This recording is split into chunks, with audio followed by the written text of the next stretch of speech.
just fail again. 30 grand in debt. Don't risk it. Way too stressful. What's everyone else gonna think? Just do the camera stuff. It's easy, more experience. Economy is ruined. It's the wrong time. Don't start a business. You don't know what you're doing. You're not good enough. Fuck it.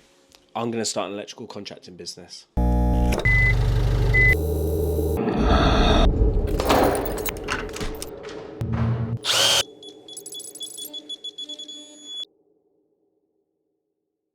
Residual electrical contractors. Residual electrical contractors. That's it. Residual electrical contractors. That's going to be the name. And I want to specialise in commercial industrial, what I know, but mains as well. Maybe big mains. Maybe even HV. The maddest thing is people have been telling me to do this for years. For years, before loadout. I guess loadout actually, if anything, got in the way. And I actually said after loadout that I never wanted to run a business again, but that hunger's back. I really want to go for it. I've actually been pretty lost this last few months. At one point I was actually gonna go full-time videographer, sack off being an electrician, which, yeah, it's pretty mad. I'm super passionate about that stuff, as you guys probably know, but nah, I'm gonna double down on my roots, on where I started, on where this channel started. Residual electrical contractors. I'm so excited, man. There's a few reasons why I'm excited. First of all, is just to get back to what this channel started out as, me on the tools showcasing electrical work, and I've tried to maintain that. I tried to maintain that whilst I had a e-commerce business. I've tried to maintain that since I've come back into the electrical world and been subcontracting, but the truth is it's been very hard. The channel is not what it was ever since I started loadout, really. Uploads have been less and less, videos have become dramatized and drawn out and getting away from what I used to do, which was just showcasing me on the tools, showcasing what I do. Now, obviously loadout would get in the way of that. It was a 7-figure e-commerce business with employees and staff, etc. And I was only on the tools 1 day a week, if that. So I actually done well to maintain it. But since coming back on the tools full time, it's been incredibly hard due to, the changes that have gone on at the company I'm working at. There's a lot less opportunity to film, there's a lot more expectation, and there's a lot of red tape around vlogging at work, etc. And also the jobs and the type of work I've been doing haven't been the most exciting. And even if they were, it's then really hard to film. So now I have no excuse, because I'm in charge, I'm running my own business, and I can choose as and when, how much I want to film, etc. I'm also excited because I am going to try and get into HV, high voltage. You know, I've been doing this nearly 12 years now, and I've always looked back and kind of wished that I'd done like a cable jointing apprenticeship, because I love mains. It's what this channel started on. Rough cable jointing, big mains panels, big mains work. I love doing that stuff. I always generally get tasked to do it with the companies that I sub to and stuff. But you know, there'll be a little bit of mains work on a large project, and then you're back to the sockets, the lights, etc. So it's short-lived. As when you're into, you know, LV and HV cable jointing and mains, you're doing it all the time. You're getting to do that cream all the time.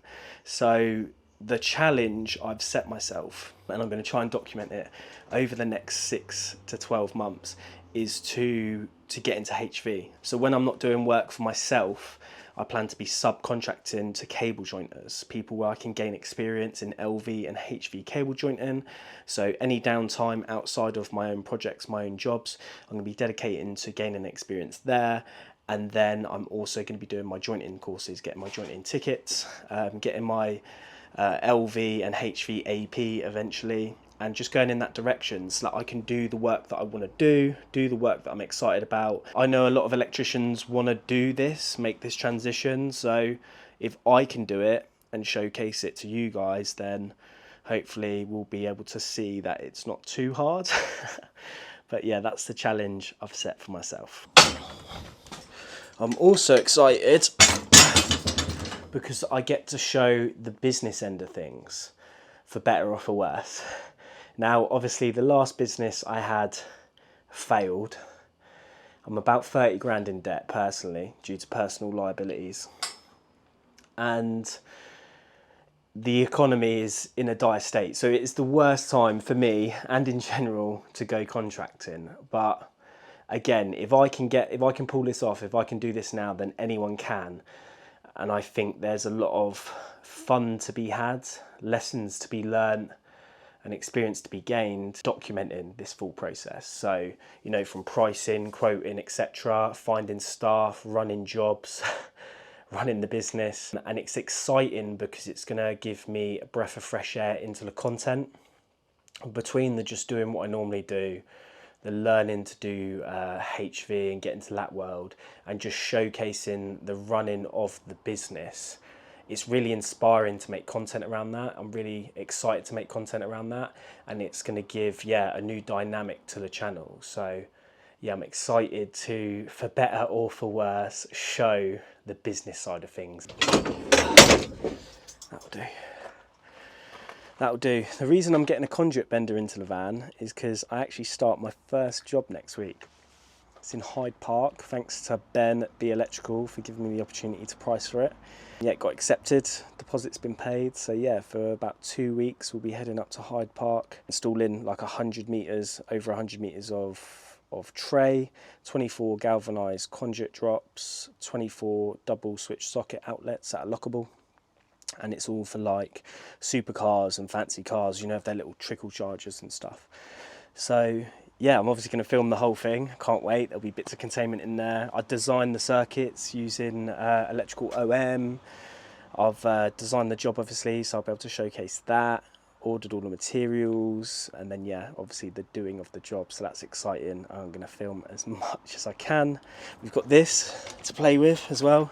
So we're actually borrowing this from Milwaukee. This is a strut cutter, weighs a ton. But yeah, it just slices through Unistrut. So we're borrowing that for a week just to give it a go, show you guys what it's all about. Yeah, just have a bit of fun with it. I've also got these. So I've been excited to show these. So these are the official Residual Electrical Contractors high vises. Obviously PPE is a must, but yeah, I've been excited to show these off. Got the black infill ones. I think they look really smart.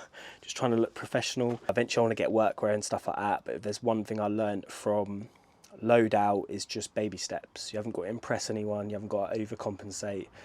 You just need to take one step at a time and slowly and organically build. I'm going to get this van loaded up. I've got to cram it full of stuff to offload tomorrow. And then I think we'll head back to the office actually, which is just a desk in my bedroom. But we'll head back there because I've been doing a lot of admin. I've signed up for the NIC, I've got accounting software, job management software, all sorts of stuff. And I thought I'd run through that side of things, the stuff I've been doing over the last couple of weeks, getting set up. Because you might find value there, you might find it interesting. But yeah, let's get this loaded up. I'll see you guys in a bit. Back in the office.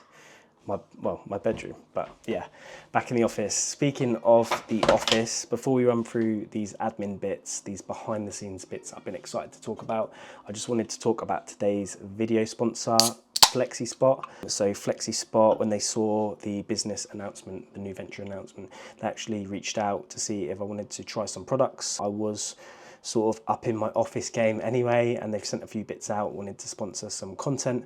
So I thought, why not? I'll try and integrate it as well as I can. But if you saw my previous desk setup, it was literally like an IKEA makeup table with a see-through plastic chair. I'll try to put the chair on the screen so you can see how uncomfortable it was, but it was ridiculous. It was literally back-breaking. But I'm currently sat on the C7 Air. It's like an ergonomic chair, super, super comfortable. You can adjust it all, tailor it to your body.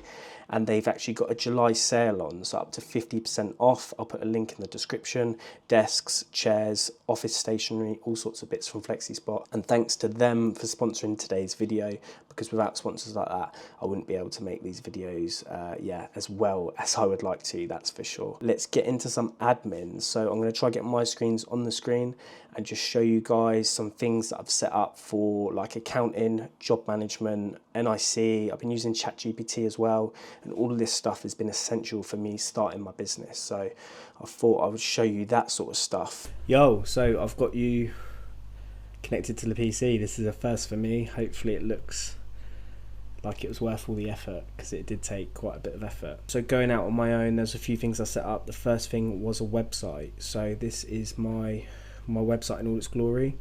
I'm actually going to lose the domestic bit. I'm going to have commercial, industrial, renewables, I think. This was all done by me, and I've done it on Squarespace. So yeah, I went on GoDaddy, bought the domain name.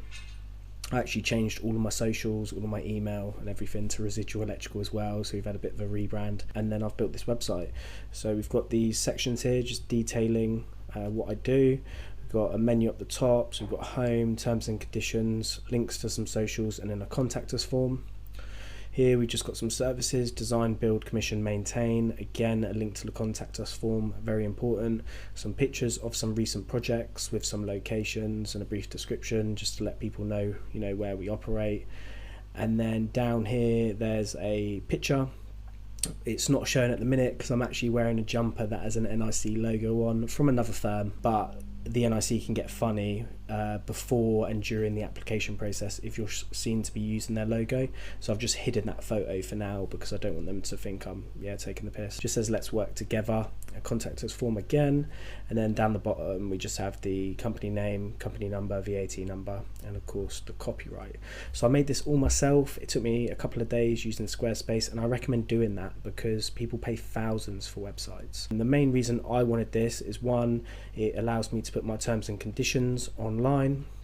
Again, this point here is actually missing because it says about our NIC complaints process that we're going to have, but obviously we haven't got through that just yet, so I've hidden that point there. But yeah, it has our terms and conditions, they're visible online, and of course we can send people to this page to view them, we can link to it, etc. It's just good to have them online. And then also the contact us page. If I head over here, so this has all of the details we need for any inquiry really, and this will actually come through to our ServiceMate. Now ServiceMate is a job management software. Here it is here. I'm just getting to grips with it, and I've spent a lot of time customizing it, a lot of time, but I'm going to be using ServiceMate purely because I love how in-depth it is. I love how it integrates with other softwares and stuff like that, and I just like the vibe of it. So I've actually been using this for a couple of weeks, and ServiceMate actually reached out and asked if I wanted to be a brand partner. There'll be a link below where you can get a free trial of ServiceMate, give it a go, and yeah, I can get a bit of a kickback if you like it. I definitely recommend it. I'm going to be using it to run my business. This is our little dispatch map at the minute. So we've got a couple of jobs, one in Brill that I've quoted for, one over here that I've quoted for, and the one that I'm starting on Monday is in Hyde Park, so we can see it here. So yeah, it's pretty cool like that. I have these folders here, so new inquiries, info needed, survey needed, ready to quote, pending quotes, ready to schedule, order materials, waiting for parts, job on hold. So I've got various different ways to sort of process jobs, and yeah, I can't really show you any of these jobs here because that you'll see people's information, but what you can essentially do is click on a new job. You can input all of the information here. You can then quote from here. You can send the customer the quote. So if we go produce quote now, there probably won't be any information on it, but you can see here, if I blow this up and zoom in a bit, this is my quote. So there would be a description here usually of the works, the scope of the works, because I don't really break down my quotes. On the description, and the amount will just be a one-liner, maybe broken down into parts of materials, or maybe broken down into like phase 1, phase 2, phase 3, but I don't break down my works. But what I do is in the scope of works, I break down the full process so the customer can see what they're going to get, what's going to be going on, and then it has our terms and conditions on here as well. It has a little total here. So yeah, it's pretty smart. And like just an example here, right, so you can have I've created all these different templates. So domestic no line items, domestic quantified, say if I was doing it for a mate or someone particular where I'm willing to quantify things. And then domestic parts and labour, obviously they all include VAT in the way that's presented, etc. And then I've got commercial quantified, commercial parts and labour, commercial no line items excluding VAT. So it's just little things like that you can do to speed up your admin process depending on who your client is and stuff like that. And then there's loads there. You can send them text messages, you can create task lists, you can schedule the job, you can take payments. It's a real intense software. I've been learning it over the last couple of days, but it's pretty good. I'm going to try and go on here and see what I can show you. So this is a job. You can see here I've sent the circuit design off, so we can open this PDF, and this includes all the circuit design data that I've done for Ben. It has the quotes, the design, partial invoice was sent. I messed it up, so I've done it twice, but partial invoice was sent to get a deposit. You can see how I've moved it through. So I sent off this quote here on the 26th, and then a few days later the quote was approved.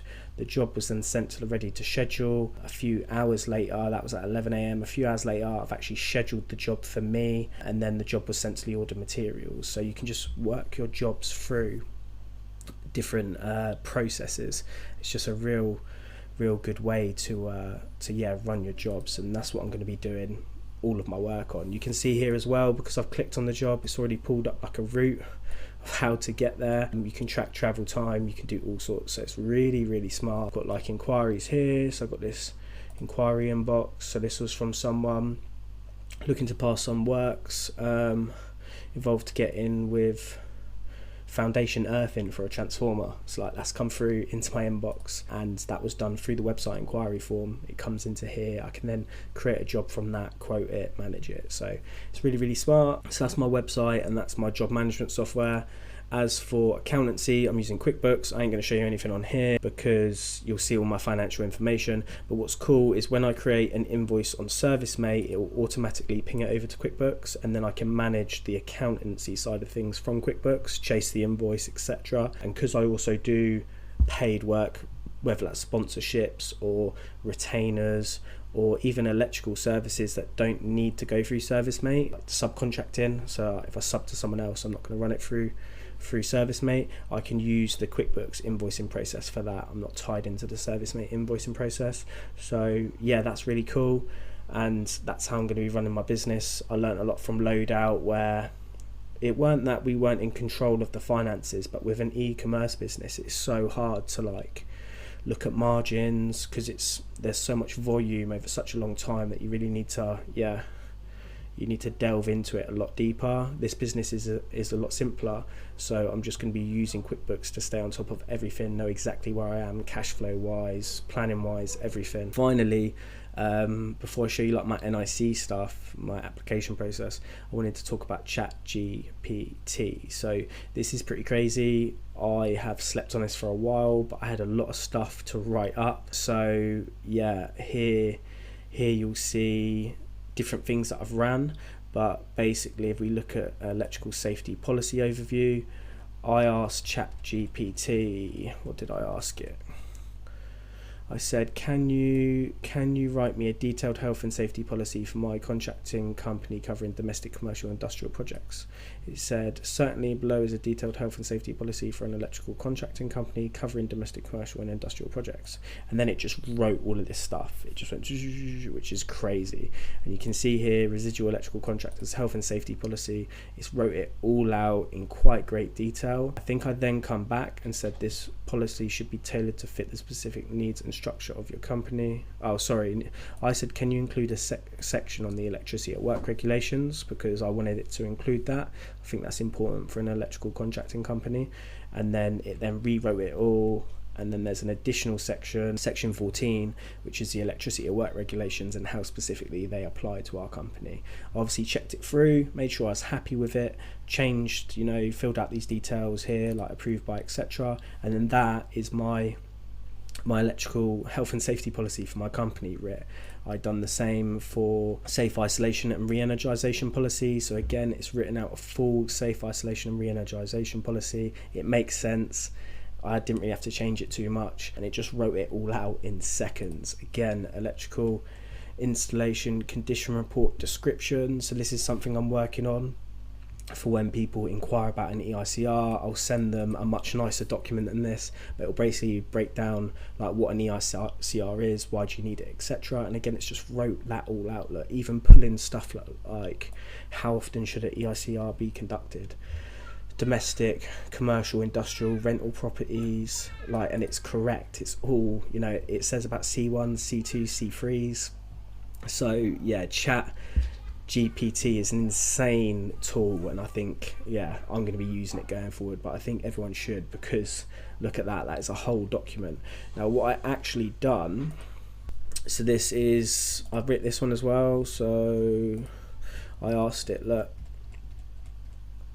hey, can you provide a document template for demonstrating the accuracy and consistency of test instruments held by my electrical business? So this is a requirement of the NIC. You need to demonstrate that you're doing that, and then I've then formatted it in my company's design. So using my fonts, my logo on my paperwork, just using Google Docs, demonstrating the accuracy and consistency of test instruments policy. It's all written out here, it all makes sense, it's signed by me, etc. And then I've then just doubled this up with the NIC like form for like filling out, you know, date of when it was tested, what tests were done, etc. That will get put in there. I'll show you that in a minute. This is just some of the admin that I've been doing to get my company off the ground. It was something very daunting for me, and I just thought I would share that in this video as well. Right, so this is the folder that I've prepared for my assessment day with the NIC. But yeah, I've just got a little logo cover on there. Public liability, professional indemnity. I'll try not to show you those, but those were from Rhino Trade Insurance. I paid for it all, reasonable price, pretty easy to do, so I definitely recommend them. And then we have the health and safety policy. So it's all been laminated just so it lasts. Goes through all the different stuff. Again, this was done by ChatGPT, signed by myself, etc. Really happy with that. Same with the risk assessment and method statement, the RAMs. So this is just a generic one, so it's got no project or any dates or anything like that, but it just shows the risk assessment process for the company, and then like a method statement for just an example one, basically, so that the NIC can see that we've got these systems in place. Again, you have like names and signatures of people on site doing that specific job. We then have our safe isolation and re-energization policy, so a complete policy about safe isolation, etc. And then we have a copy, a laminated copy of GS38 as well, just running through the HSE's safe isolation policy and the law, recommended equipment, etc. This is all like part of a checklist that the NIC sends you. That was just an easy print off. And we then have our demonstrating the accuracy and consistency of test instruments policy, scope, etc. And then we have a little form provided by the NIC where you can input, you know, what tests are, when it was tested, when it was calibrated, etc. And behind here as well, I also have the calibration certificate for that tester. This one's out of date, but I've just got another one where I got it recalibrated. And then we have our supervision record. Obviously it's empty because we're just getting started with this sort of process, you know, getting started as a company. And we also have the complaints record, which currently is empty. Hopefully it stays like that. And we have a personal CPD record. So this is just 2 bits of CPD I did last year at my own company, and the certificates. It was actually NIC CPD that we did as part of another company. But yeah, this is just a record showing that I've done that. They like to see that. And then of course at the very back we have all my qualifications. So yeah, site supervisor, apprenticeship, AM2, my MVQ diploma, and then we just have a letterhead as well, just to show you like company stationery really. So that's all we got.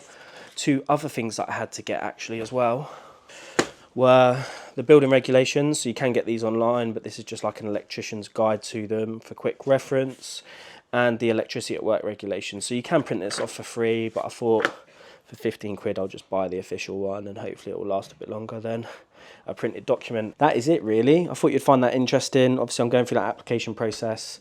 There was a lot to it. It's actually easier than it looks because they send you a checklist of all the stuff you need. So as long as you just tick that off, then you should be sweet. But I thought some people might find that interesting. Same with the other bits, just setting up the business, all the stuff involved. Maybe it's even helped someone. I'll put the link to FlexiSpot below, so if you're interested in the office stuff. I'll also put a link to ServiceMate below, my partner link. If you're interested in that, then check that out through there. And yeah, hopefully you found some value here. If not, I'm just excited to share it with you. Residual electrical contractors.